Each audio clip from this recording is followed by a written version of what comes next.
Okay, welcome to this late night evenings edition of Word and Journey podcast, stories that shape us and make us think, and that frequently get hyped up and we're totally must read, and finally we get to. So for me, this is tonight The Way of Kings, book one of the Stormlight Archives by Brandon Sanderson. For years and years and years, I've been told I have to read it. I have to read it. I have to read it. I have to read it. A lot of my other friends and family members who also enjoy a good fantasy romp have always said this. And so, well, I have finally complied. All right, guys, I'm finally getting my act together. So get off my back. No, I'm glad. I've been looking forward to this for a very long time, and I confess I'm audiobooking it. That's just what is realistic for me. But I'm forging through all 45 hours of audiobook wonders. It's really great. So the question then is so I've heard of this book. I've heard it described as really great. I think one person said it was one of the greatest novels of all time. I don't know if they were specifically comparing it to Tolkien or not, but uh, I've heard this tome highly praised. So me having some skeptical parts and some cynical parts and some wannabe snobby book critic parts, I'm like, okay, so really, is it really that good? Is it really worth the hype? Did it really need to be quite that long? And I've heard there's the legendary 3 prologues and everything. So anyway, so that's the grand experiment. Is this book actually as good as they say it is? Is it really worth the time? I'm finally reading it, so we'll see. So a sorted commentary in no particular order. I'm not yet the well accomplished, snobby literary critic, although I aspire that way a little bit, maybe minus the snobbishness. So let's see. Initial impressions. So prologue 1, because there's 3. Also, I might be the last person to read this, so you might all know everything already. So don't spoil it for me, but I'm gonna definitely spoil it for you, again, because I have the microphone. So there will be spoilers if you haven't read the book. Go read it and then listen to this. Spend a lot of hours of your life reading this book, and then come back and podcast with me. Anyway, so a crucial component in a story that many writers labor over is the hook and the opening image. If you're a screenwriter, the first line is it catchy. I will say, in this case, I would say yes. The first image is very catchy. We open into this epic battle scene against grand armies and rock monsters and things like that. And it opens with these. I guess there's this group of 10 immortal warriors that die and reincarnate a whole bunch of times, and they're tired of it because apparently it's rather hellish.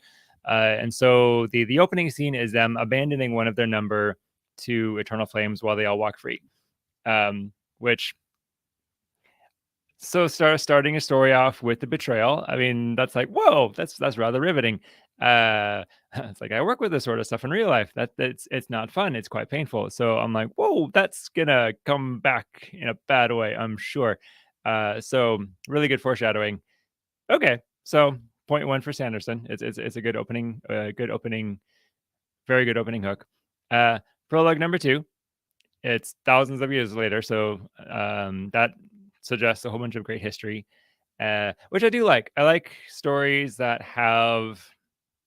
I like worlds that have a lot of depth, a lot of history, and a lot of layers. It's part of what I've appreciated about Tolkien's world. George R. R. Martin's world. I mean, had some problems with Game of Thrones in general. However, the world building was quite good. Lots of history, lots of culture. So there were layers upon layers that one could get into, and it never got old. So that was cool too. Anyway, so I appreciate the prologue too because it's an assassination scene. So you've got a guy with this cool shard blade that he can conjure out of thin air, and it disappears. And we're introduced to the magic system. And Sanderson, of course, is famously good at developing magic systems that have a very practical feel to them. A little bit different. It's not quite. It's not like hocus pocus magic. It's even more like practical than even like the Harry Potter universe. So it feels like it's very rooted in science, magic rooted in science. Anyway, so we're getting a sense of here's this assassin and he has access to some forces that help him tether himself and manipulate. He manipulates gravity in some ways, which is cool. Um, Normally, I don't really like reading action scenes because they just feel really cumbersome and a lot of detail, and it's hard to like pack the emotion in. And the action scenes are just usually not interesting to read. They're usually meant to be watched, so they're really fun on a Marvel film or something like that, or The Matrix. But I don't usually like to read them. This one was different. So again, point to Sanderson. The way he writes it, you could really, I don't know, I could really picture it. It was kind of reminding me because there's a lot of tumbling and playing with gravity. There's a couple of scenes in the movie Inception where they're fighting in like elevator shafts and hotel hallways, and they're like all over the floor and the ceiling, and it kind of he manages to capture that feel in words really deftly and without too many words. So that was cool. It was really interesting, and there's the emotional component. He gets into the character's motivations really well.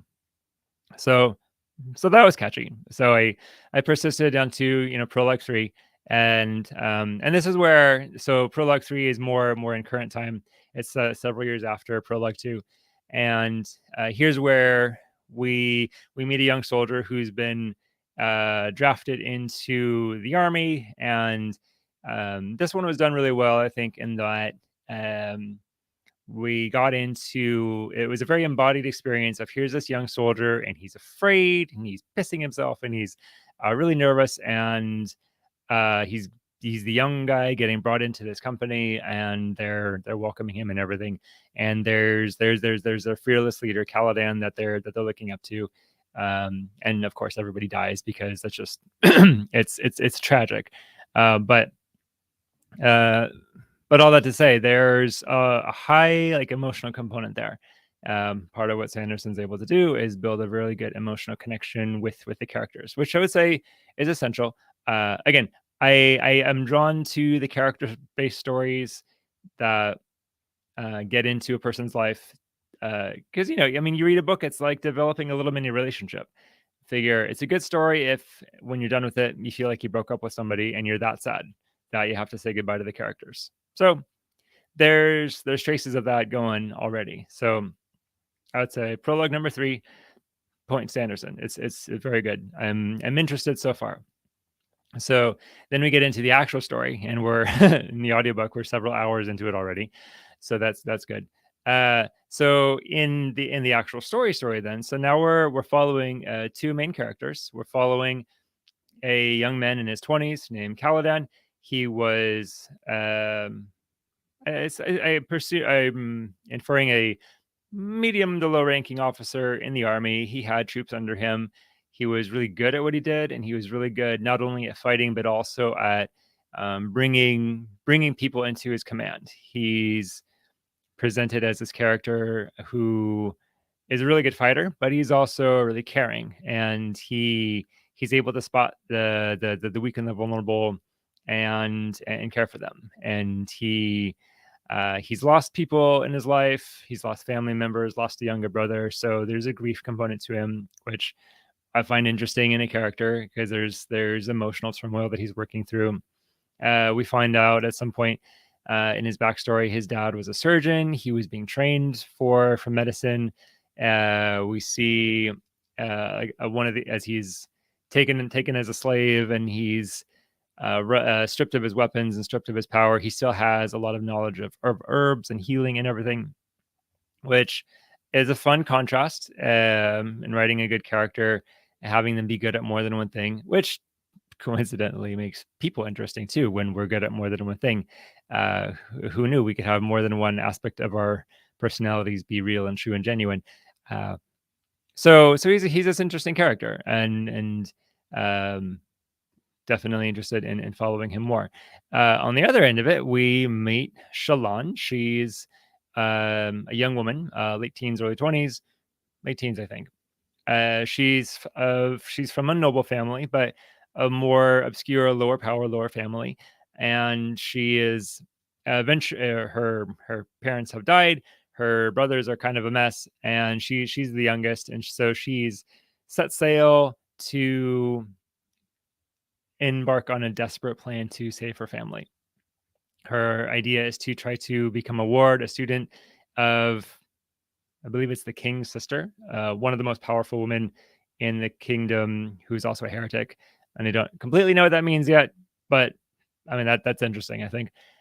So her initial conflict arc is, how do I persuade this powerful woman to take me on as a student? And there's this whole process of her having to prove herself and being tested, and she has to try like 2 or 3 times to get her to get Yasna as the lady, and Shalan has to convince her to take her on. And so it's this little mini story of persistence, and there's all of these awkward feelings that she's like trying again, and it's fun storytelling, as just the right combination of allies and coincidence and providential happenings and sheer nerve, all come together to help her finally succeed in persuading Yasna to take her on.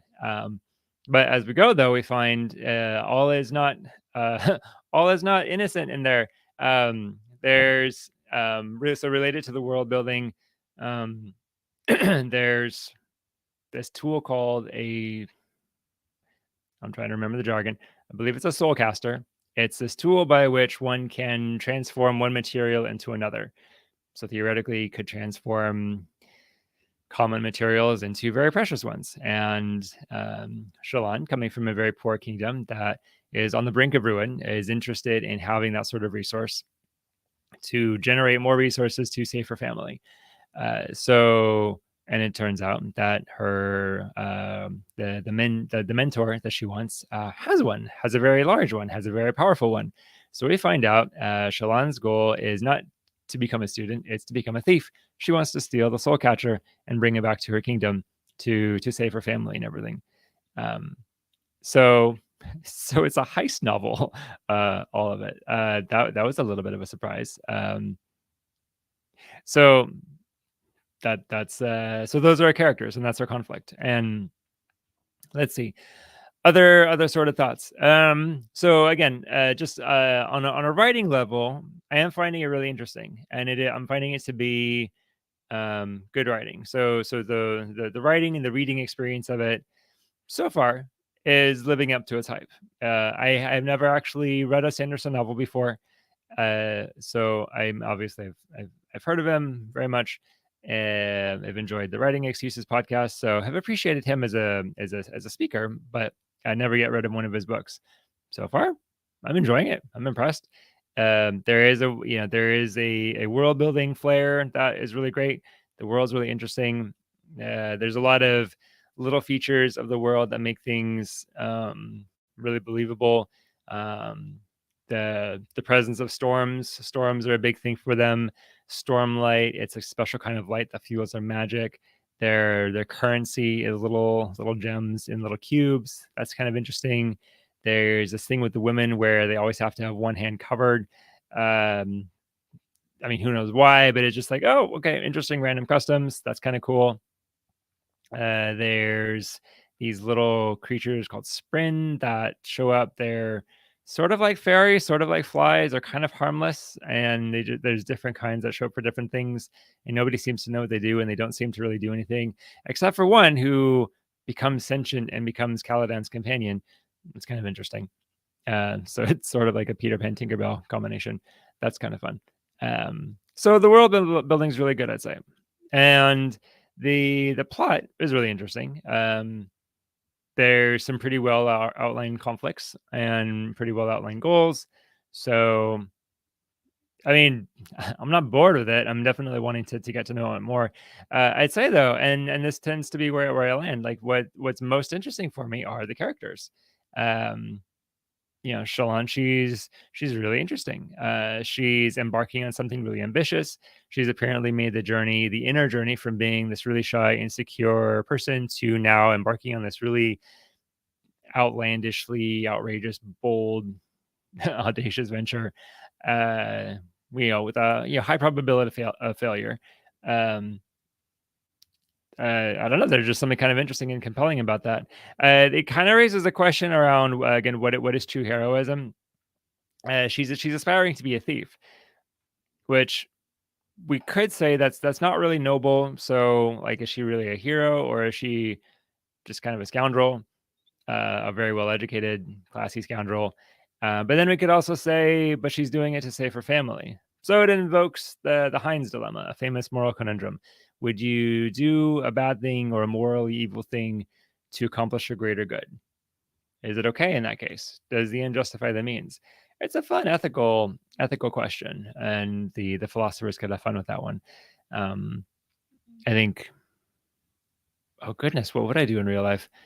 I think, yeah, there's part of me in real life that would try to do something like that, because there's definitely a part of me that feels very desperate when under duress and when my family gets at stake. I tell myself there's no end to what I would do, because I want to feel brave and strong and capable and all of that. But then coming at it from other angles, like as an Orthodox Christian, as a counselor, as a healer, as someone who aspires to be really gentle, as a male person who's striving to be strong but not aggressive, and able to sometimes use force, but in a healing way, not in a destructive way.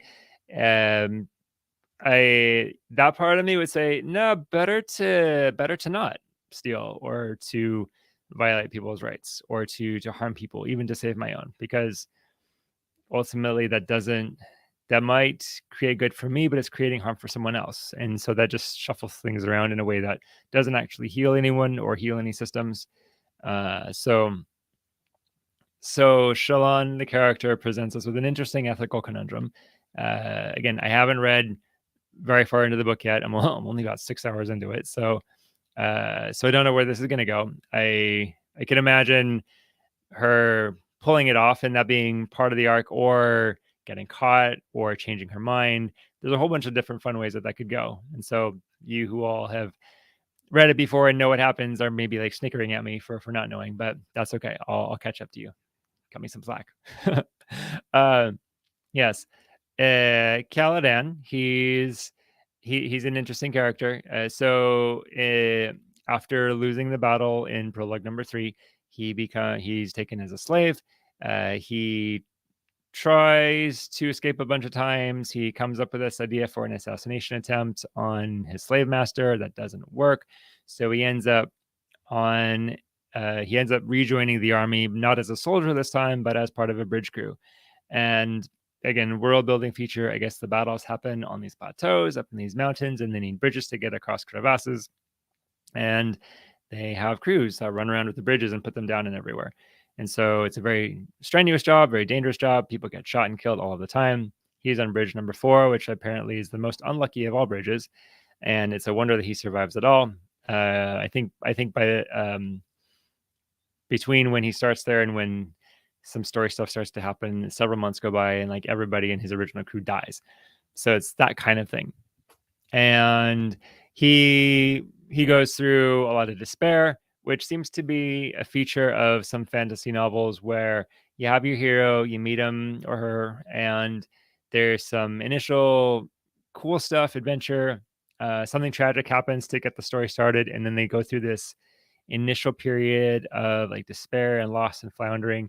It's kind of like a Dark Night of the Soul, but like Dark Night of the Soul Part 1, because it's like they're that moment where they could flounder and die before they even get started.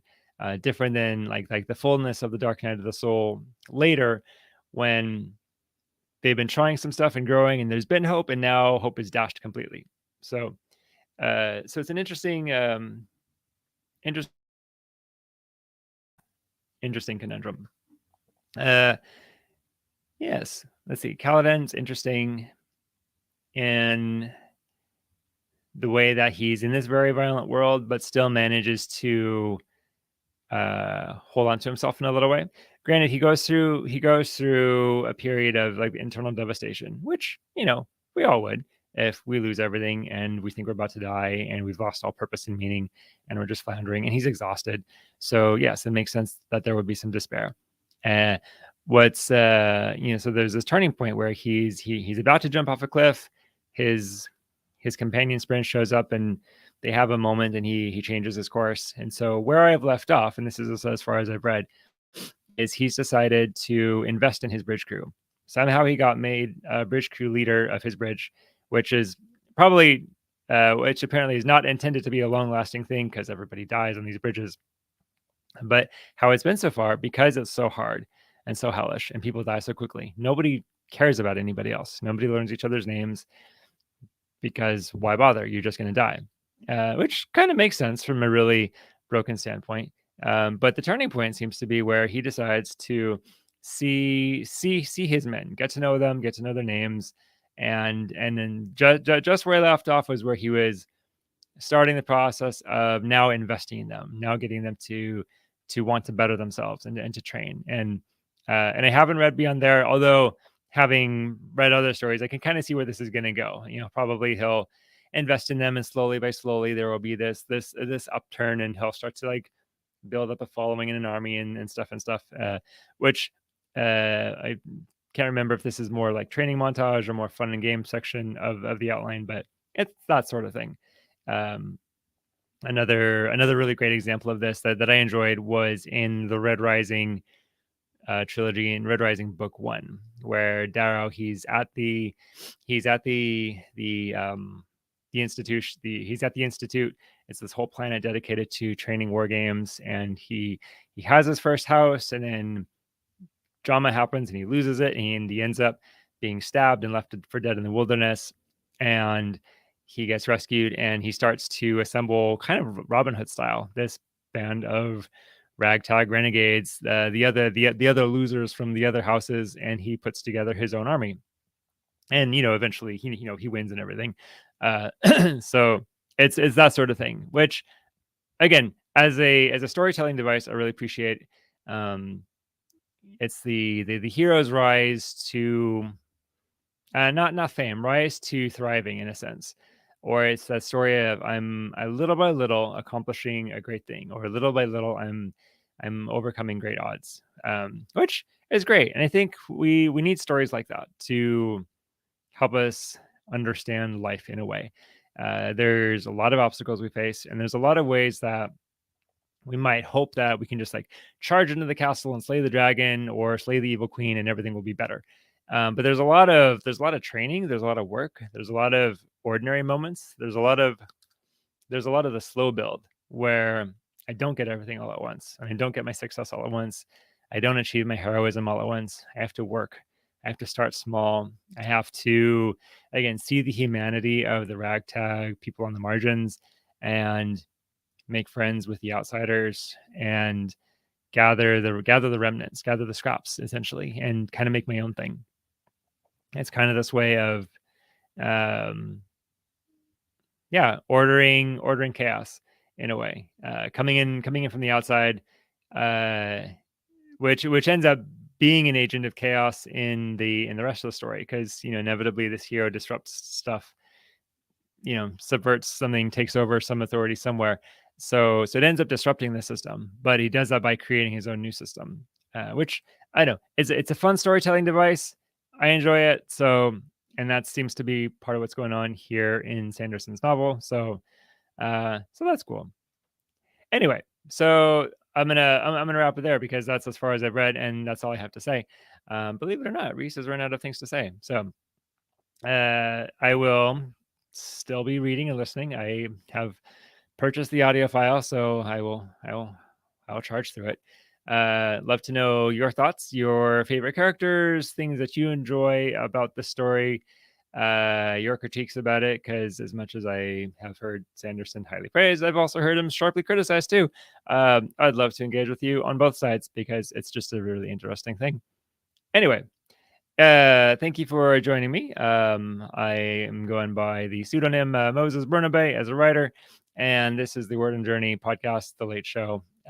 Please do follow the podcast. Also follow the YouTube channel. Also visit patreon.com/Moses Bernabe. If you like this sort of thing, throw me some dollars, help me stay on the air or on the web, whatever we say these days. I will be back with more comments and more opinions on good stories next week. And I hope to see you there. Thank you and good night.